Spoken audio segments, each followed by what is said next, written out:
in. Welcome. I'm E.G. Marshall. You are all fortunate today, and I am indeed glad for you. For today's story was written by the genius who gave us Tiny Tim, Scrooge, David Copperfield, Oliver Twist, literally a world of unforgettable characters. Very rarely did Charles Dickens spin out for us a mystery, but today we will untangle the web of just such a story. Mr. Sampson, I came here this evening to tell you of the peculiar circumstances of the girl's death. She was very young. Too young to die. I don't know how or where to begin. It's difficult because you loved the girl. I know. No, you don't know. I loved her as I have never loved anyone. But if the whole truth were known, I led her to her death. I murdered her.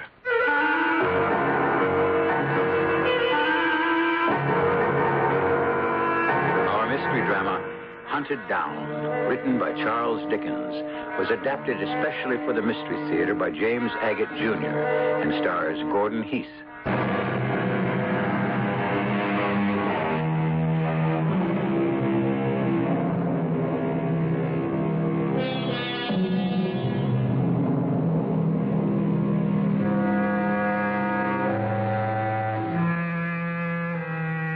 Charles Dickens spent quite a bit of time in the United States. He toured the country reading his stories. He even wrote some here.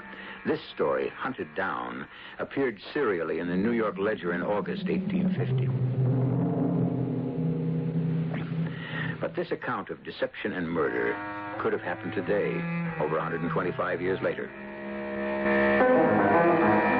The same idea has been copied by modern authors, but no one has ever told it as vividly as Charles Dickens. This is the way it begins.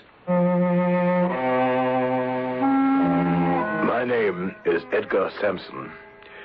I am the chief manager of London Life, one of England's oldest life insurance companies. To deal in insurance, one must know how to judge a man. If you can't do that, chances are you will be deceived, and your company could lose a fortune to the unscrupulous. Which brings me to the first time I met up with Julius Slington.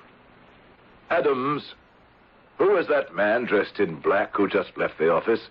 Just now, that was Mr. Julius Slington. One of our clients. No, he's not insured with us, not as far as I know. He has an air about him, I say, like a warning.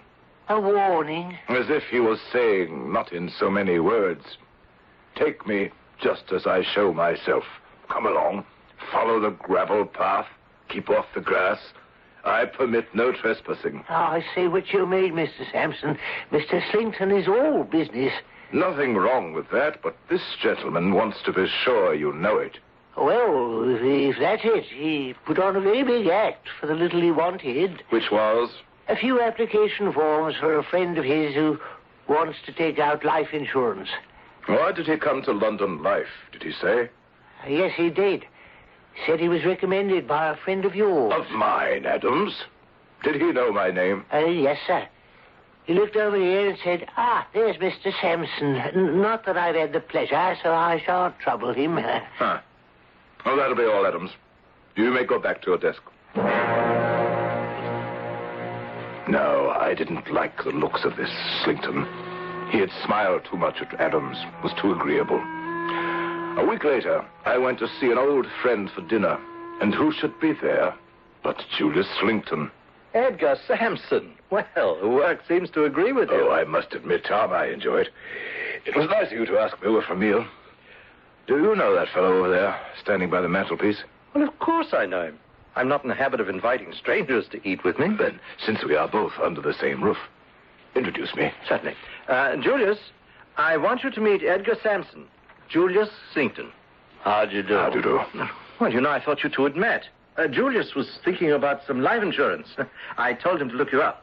I did look in at Mr. Sampson's office on your recommendation, Tom, but since all I wanted was a few insurance forms, I didn't want to trouble him. I would have been glad to help you. I'm sure of that, and I'm very much obliged. Another time, perhaps? You're thinking of insuring your life? No, dear, no. I'm afraid I'm not so prudent as all that. I was inquiring for a friend. I hear that London life has recently suffered a great loss. In money? No, in talent and vigor. I was not aware of it. I speak of your Mr. Meltham. Oh, to be sure. He is a great loss. A young man, so energetic. Yes, 'tis a shame. You, knew Melton? Only by reputation. Very young, wasn't he?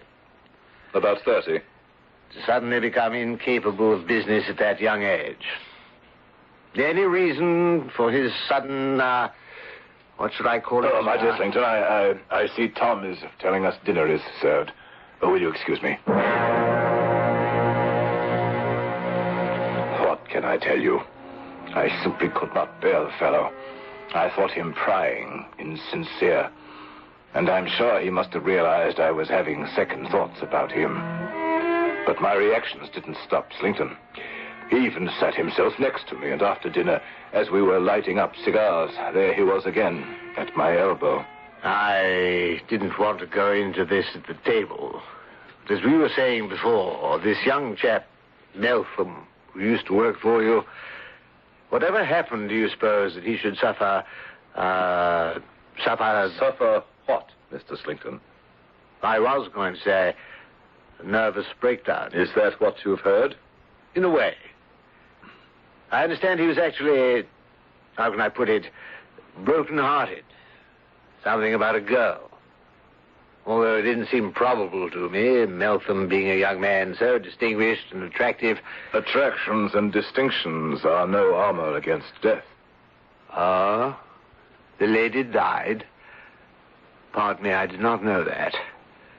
That does make it very sad. Poor Mr. Meltham. She died. Ah, dear me. Lamentable. Lamentable. Do you think this Slington is genuine? Neither did I. Why this commiseration for Melton, whom he couldn't have known very well, if at all? What was Slington up to?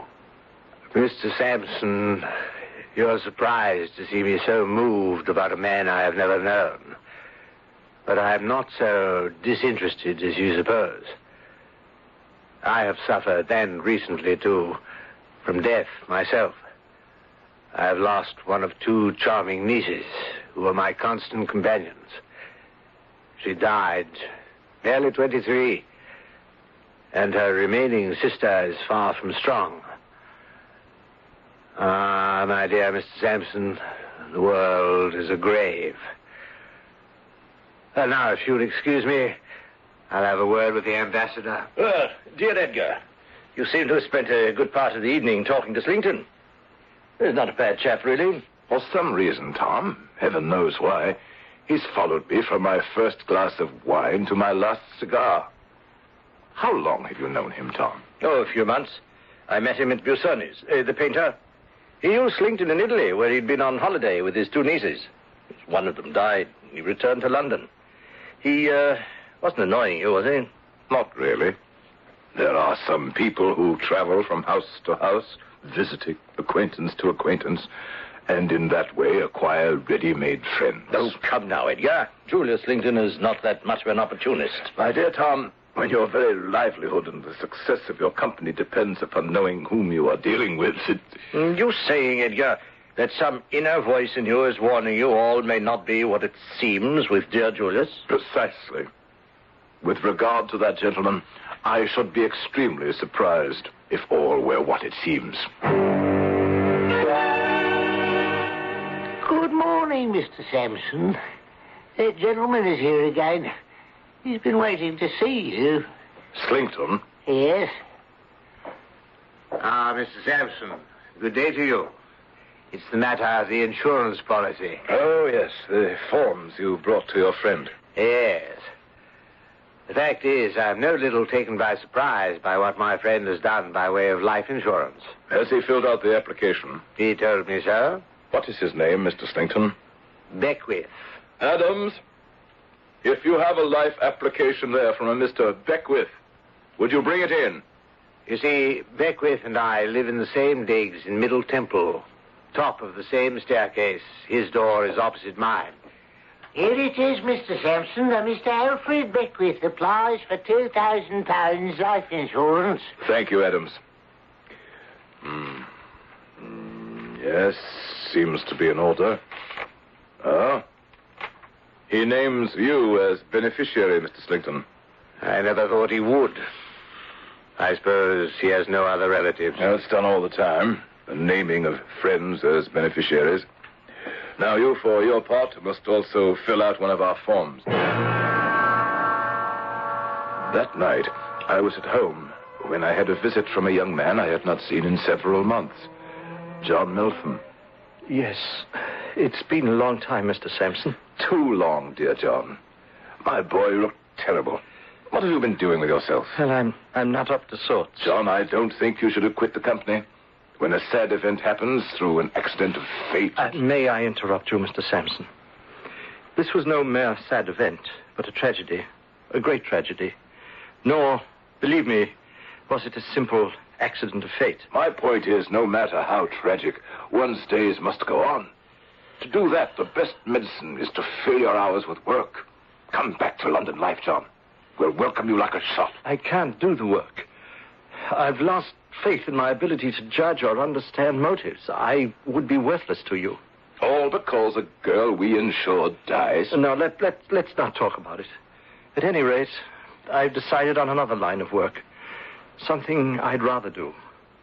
I hope it pays you well. And I hope you are as good at it as you were in insurance. All of us thought you were a marvelous agent. And your commissions proved it, didn't they? Mr. Sampson, all they proved is I put money ahead of humanity. And that's why I can't say it. It's why Marguerite is dead. I'm sorry the pain is still with you. I loved her, Mr. Sampson. Oh, how I loved her. Death is a part of life, you know. Yes, I can accept that. But not the reason for her death. I came this evening to tell you of the peculiar circumstances surrounding her death. She was very young. Too young to die. Please. Say nothing. As you wish. I shall sit here and listen. This is very difficult for me to talk about. I'm sure it is. I know. No, you don't.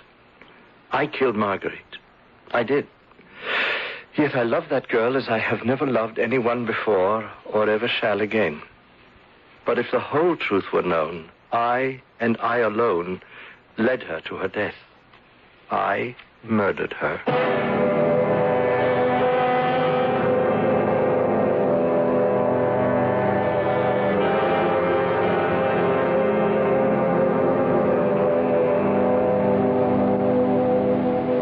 What have we here? Quite a turn of events, huh? Our man Edgar Sampson, who manages London life, meets, dislikes, and suspects the sincerity of one Julius Slington. Then his former employee, John Meltham, confesses to a murder. Is there a link between these three men? If there are answers, let us hope they are forthcoming when I return shortly with Act 2.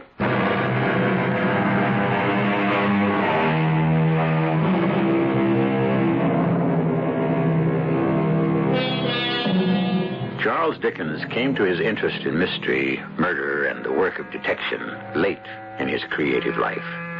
Not that social injustice, which he constantly assailed, was foreign to him, but specific chicanery like that in this story was a new subject for Dickens. Certainly none of his characters before John Meltham had ever confessed to murder. I killed that sweet girl just as certainly as if I had put a bullet through her head. John, I want you to calm down. It's been too much for me to bear alone. Let me, in my own way, tell you how it happened. I was sitting at my desk at London Life. You were away, I believe. Mr. Meltham, there is a young lady come to inquire about insurance. Do you think you can see her? Yes, why, certainly, Adams. What is her name? Oh, I don't need to be announced. I'm not royalty. Marguerite Niner. And you, sir? John Meltham. Pray, sit down. Mr. Meltham, London Life has been recommended to me as trustworthy. I wish to deal with a company that will make good on its promises to pay. I sincerely hope, Miss Niner, that day is in the very distant future. We all hope that, Mr. Meltham. But death does not always consult our wishes. Yes, how old are you? 23. You are smiling, Mr. Meltham. Yes, of course we will insure you. But may I say, for one so young and beautiful, it seems to me that you're... I appreciate the compliment. May I have the forms to... Oh, please. May I... Could I have a glass of water? I don't feel at all well. Miss Niner. Miss Niner. Oh, good Lord. She's fainted. Adams, come here, quickly. In a matter of moments, she had come to of her own accord. Adams and I lifted this beautiful creature and carried her to the couch in your office, Mr. Sampson. I had heard she'd some slight indisposition, but I had no idea the poor girl had fainted. Well, she insisted we immediately begin to process her policy. When I asked her if she was under doctor's care, she actually implied they had all given her up. Well, right there, I should have said, my dear young lady, if indeed you have a history of illness, London Life cannot insure you. But she was so intense about taking it out as she lay there, looking at me deeply with her lavender eyes, reaching and touching my heart. Well, how could I refuse her? I could not. I understand. Extenuating circumstances. I loved her. There could be no other reason. I'm 30 years old, and for the first time in my life, I knew love. John, perhaps insuring Miss Niner without medical approval was foolhardy, but I would hardly call that an act of murder. Why, she was abroad in Italy when it happened. I know now. Marguerite did not die a natural death. You have proof? Not yet. But one must have proof. Let us say I have enough. But whether at this moment I have adequate proof or not, I shall follow the person I believe directly responsible until the ends of the earth. Surely the police... Oh, no. Now, they may have this person later. For now, it is my satisfaction to avenge the deed. John, I believe the death of this young lady is something you should completely erase from your mind. It is unhealthy to dwell upon it, and it could wreck your life. And supposing you were wrong, that hers was a natural death. I cannot forget the day she passed away. It was only 1 month to the day her life policy went into effect. It was also the day I had purchased a wedding ring. It was quite late when John Meltham left my house. We kept in touch, and in September, I went down to Eastbourne for a breath of sea air. Who should be walking the beach that very late afternoon but Julius Slington with a beautiful girl on his arm, a very delicate, very pale and melancholy young lady dressed in mourning. Mr. Sampson, as I live and breathe. Hi, Mr. Slington. This is a coincidence. How so? I was thinking of you just the other day. In a kindly fashion, I hope. Mr. Sampson, this is Miss Niner, my niece. Marjorie, this is Mr. Sampson. Delighted, I'm sure. How do you do? Are you strolling, Mr. Sampson? Shall we stroll together? With pleasure.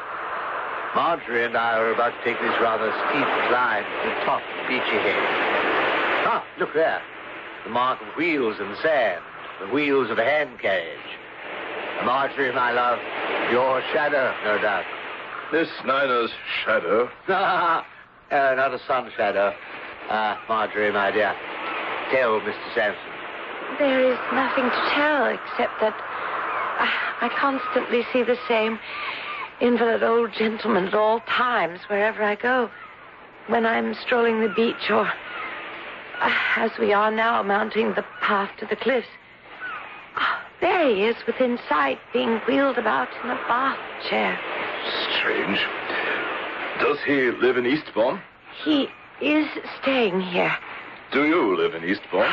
No, also merely staying. Dear Uncle Julius is concerned over my health, so he has me staying with the family. And your shadow? My shadow, I fear, is like myself. Not very robust. He's always bundled up. You can hardly see his face. I don't think I should know him if I were to meet him. I think I see his bath chair down there coming towards us. I've not seen him for days. But it does happen. Wherever I go, this gentleman goes. Oh, I'm quite out of breath from the climb. Uncle, can we rest a bit? Certainly, my dear. We're practically at the top. Isn't that your shadow now, at the foot of our path? Yes. Ah, there he is. And notice, he's always having his bath chair pushed by the same gray-haired gentleman. Will you both excuse me for a moment? I think I know the gentleman. Good evening, Mr. Sampson. I'm glad you arrived before it got dark. John, I must congratulate you upon your disguise. You make an admirable, elderly, bundled-up gent. Thank you. Your manservant does well as a porter. I knew he would. I came as soon as I got your message. Sir, Marjorie Niner is in danger of her life. I quite understand. We must get her away from him. I shall do my best. No, not like dear Marguerite, her sister. We must save her. I have every intention. Keep us inside, John, and I shall do my best to effect a rescue. He must not know that we know. Have no fear. Oh, bless you, sir. Good Lord. They're gone. I can't see them up there. I must start back. Hurry, hurry! I ran up the steep path at Beachy Head, filled with frightening thoughts of what the area is known for. As I got to the top, I saw Marjorie Niner at the very edge, struggling with Slington. Stop! Stop! Oh, it's you, Sampson. Oh, thank heaven.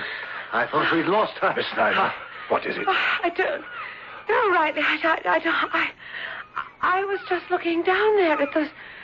Oh, sharp, jagged rocks, and I must have lost my balance or something. It felt like I was being pushed. No, then I heard you cry, stop, and then Uncle Julius reached out, and he caught me.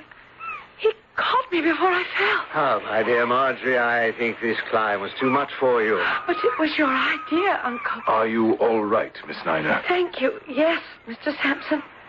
Well, Mr. Sampson, who was he? I beg your pardon? Marjorie is dying to know who her shadow is. Ah, yes, the old gentleman. He is an intimate friend of our mutual friend, Tom, at whose house we first met. A certain Major Banks, an old East India director. You have heard of him? Banks? Never. Very rich, Miss Niner, but very old and very crippled. He has been much interested in you, even at long range. He was telling me of the affection he observed between you and your uncle. Our affection was always a strong one, for we had but few near ties.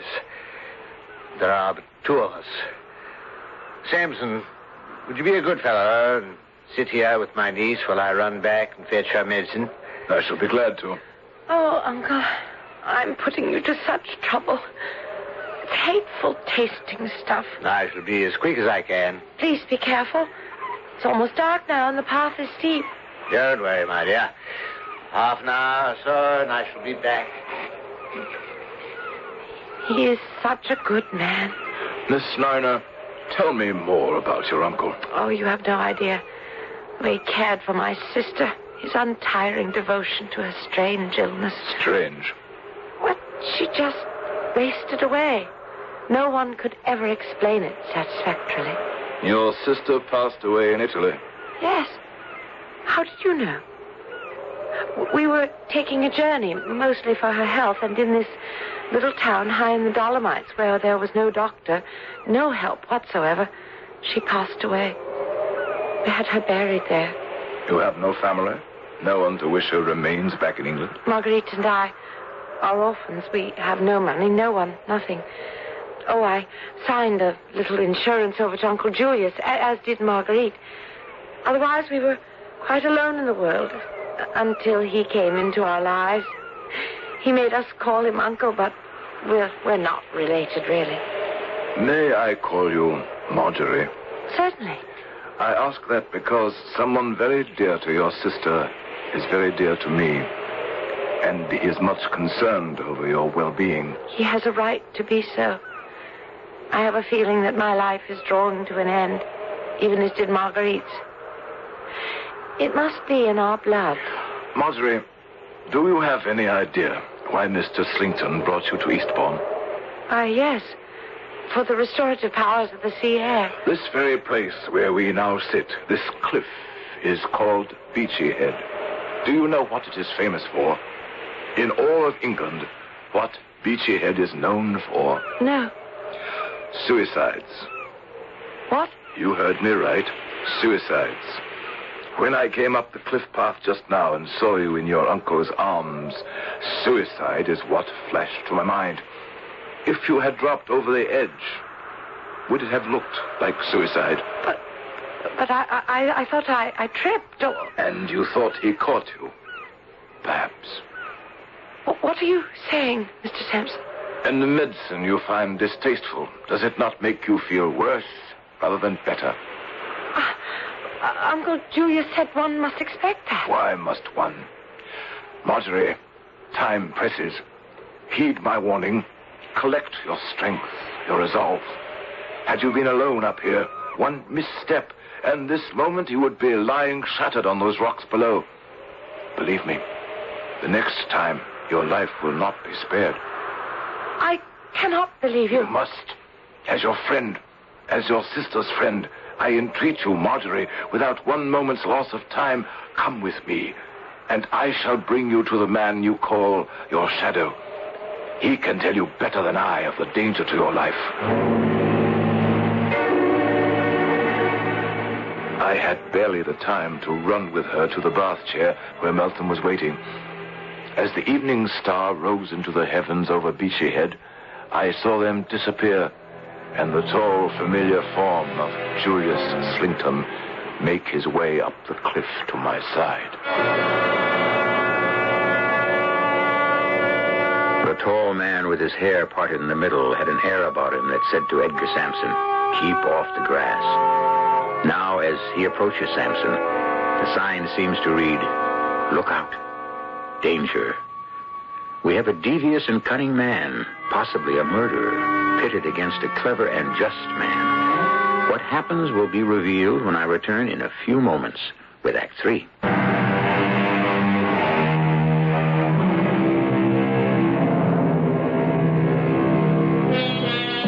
Night has fallen on the English seacoast town of Eastbourne. The waves are high and signal an impending storm. But in the air is not only a storm at sea, but a storm of anger, which might break at any moment. The young lady, fortunately, has been spirited away to safety. Edgar Sampson sits on a rock high on the beachhead cliffs and waits. Mr. Sampson, my niece is not here. Miss Niner felt the growing chill and has gone home. Indeed. I persuaded her. She's easily persuaded for her own good. Thank you, Mr. Sampson. She's better within doors. Safer? I thought so, too. I shall have to take her medicine down to her, then. She is very delicate. Very. Since the unfortunate death of her sister, Marjorie has not fared well. But we must hope. Do you stay here in Eastbourne long, Mr. Sampson? I know. I'm going away tonight. Oh, so soon? Has the sea air restored you so quickly? Events, Mr. Slington. Events have quite restored me, thank you. I'm going back. To London? To London. And I'd better start down. That storm is overtaking us. Mr. Sampson, may I ask? Poor Tom Meltham, whom we spoke of. He has been stricken, you were telling me. Indeed, yes. Fatally. Is he dead yet? Not when I last heard of him, but too broken a man to live long, and hopelessly lost to us at London life. Were he even to live, which I doubt, he will never be the man he was. Oh, dear, dear. Sad. The world is a grave.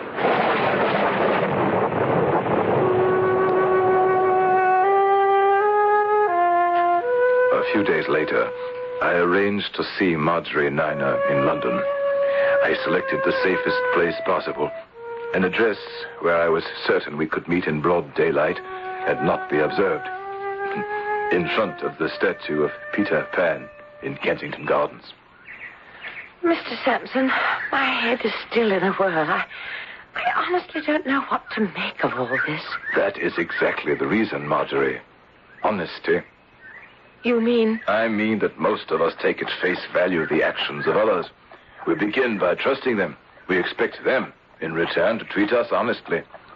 The man you call your uncle exploited you, and your sister, shamefully, criminally. And it is only a matter of time before he is caught in his own web. Uncle Julius. It's so hard for me to believe. He seemed so devoted to us.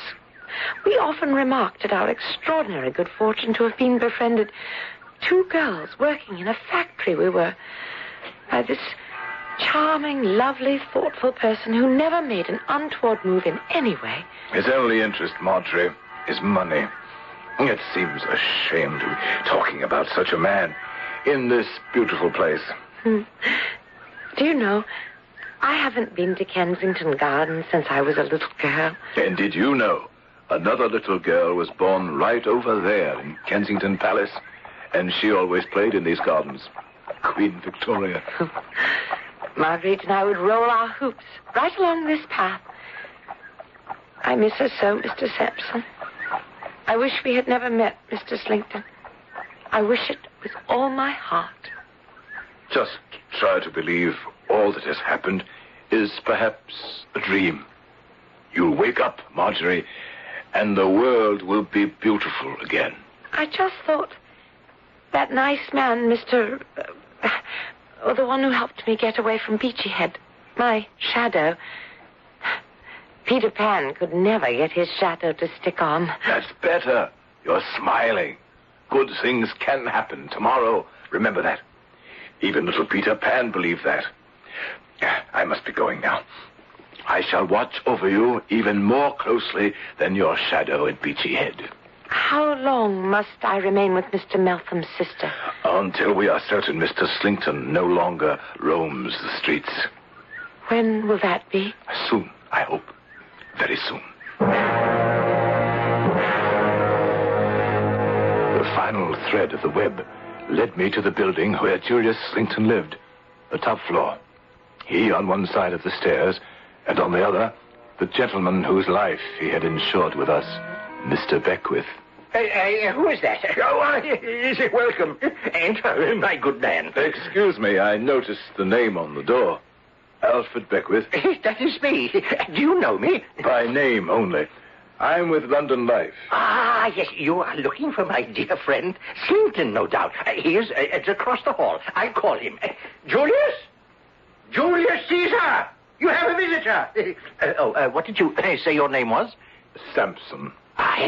Julius Caesar! The sun is over the yardarm! Alfred, what is the matter with you? Oh, Mr. Sampson, what brings you here? Mr. Beckwith, will you excuse us a moment? Where can we talk, Mr. Slinkton? Right outside, on the landing. Oh, yes, indeed. You are excused. But I shall expect you back. Is this your friend, Beckwith, who you insured with us? I'm afraid it is. I'm exceedingly sorry to say. But surely you could be of some help. He is your friend, you said. His rooms are in such disorder. How can anyone live like that? By the way he looks, I'd say he's in the last stages of delirium tremens. I'm as saddened as you. Yes, he's a very great friend. He must have been very ill, even before I knew him. Now I can do nothing with him. Nothing at all. How is your niece, Mr. Slinkton? My niece? Marjorie Niner, the one I met with you at Beachy Head. I'm sorry to say, Mr. Sampson, that my niece has proved treacherous and ungrateful. She left me without a word of notice or explanation, simply disappeared. No doubt she was misled by some designing rascal. You may have heard of it. I did hear she was misled by some designing rascal. In fact, I have proof of it. Are you sure of that? Quite. Are you both standing out there on the landing forever?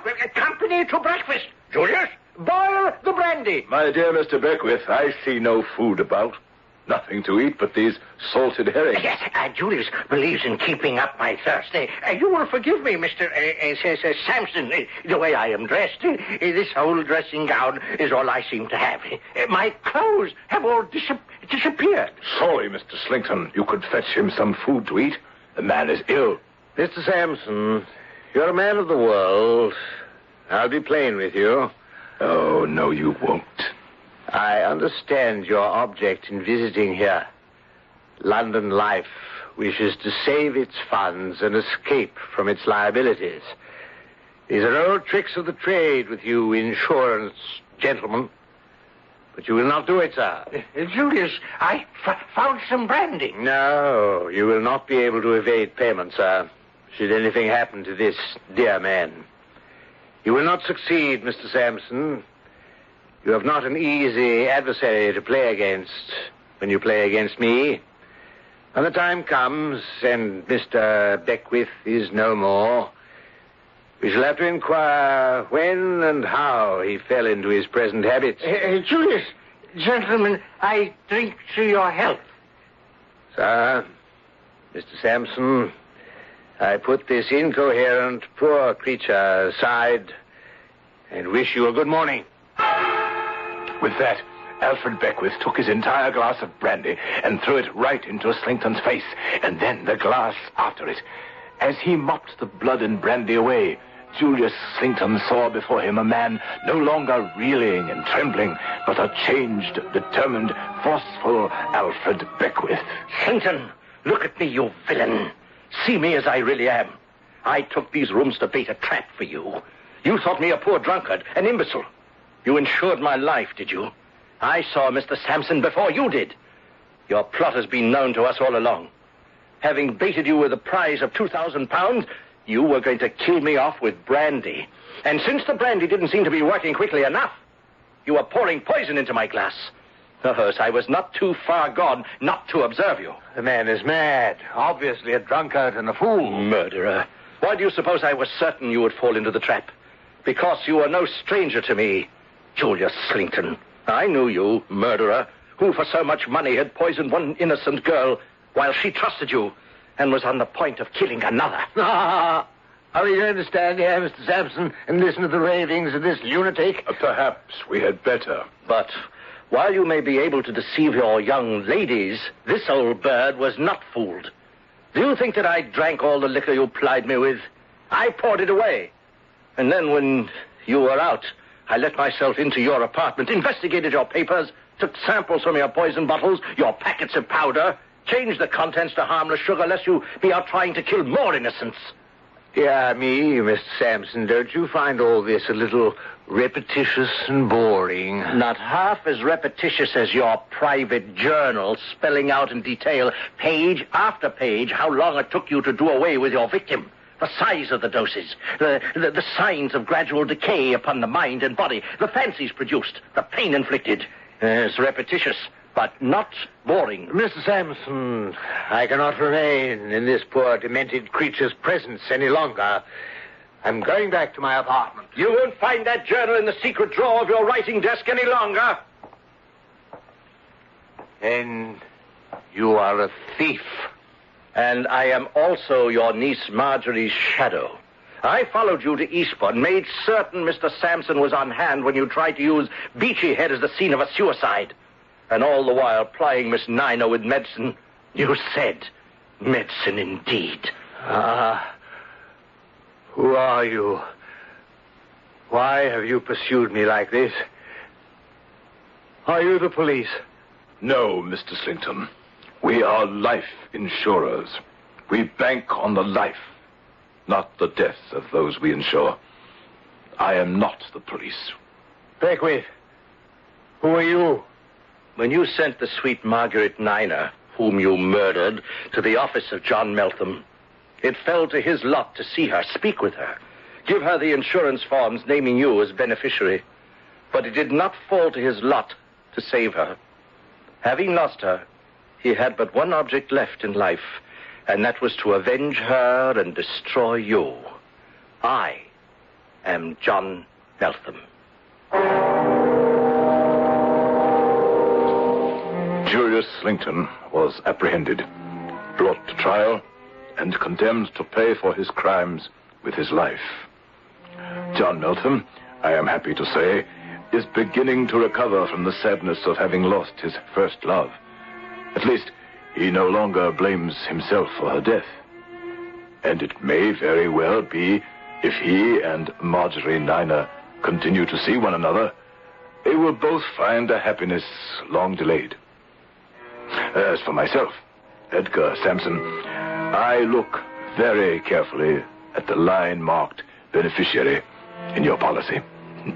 I try to find out as much as I can before we insure your life.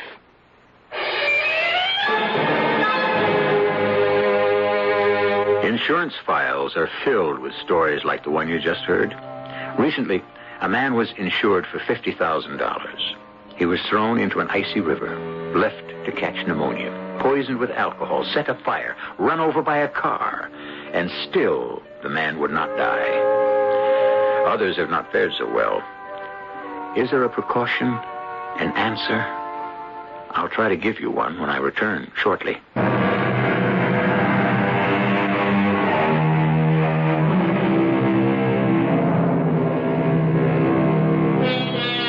Yes, it was over 125 years ago that Charles Dickens wrote this brilliant expose, especially for American readers, serialized in a New York newspaper. Have times and crimes changed that much in well over a century? Deceit for gain, murder for profit? I'm afraid not. The answer, then, is to be on one's guard. Ask, who stands to win if you lose your life? Find out. Be careful, and you may live longer. Our cast included Gordon Heast, Patricia Elliott, Robert Dryden, and Earl Hammond. The entire production was under the direction of Hyman Brown.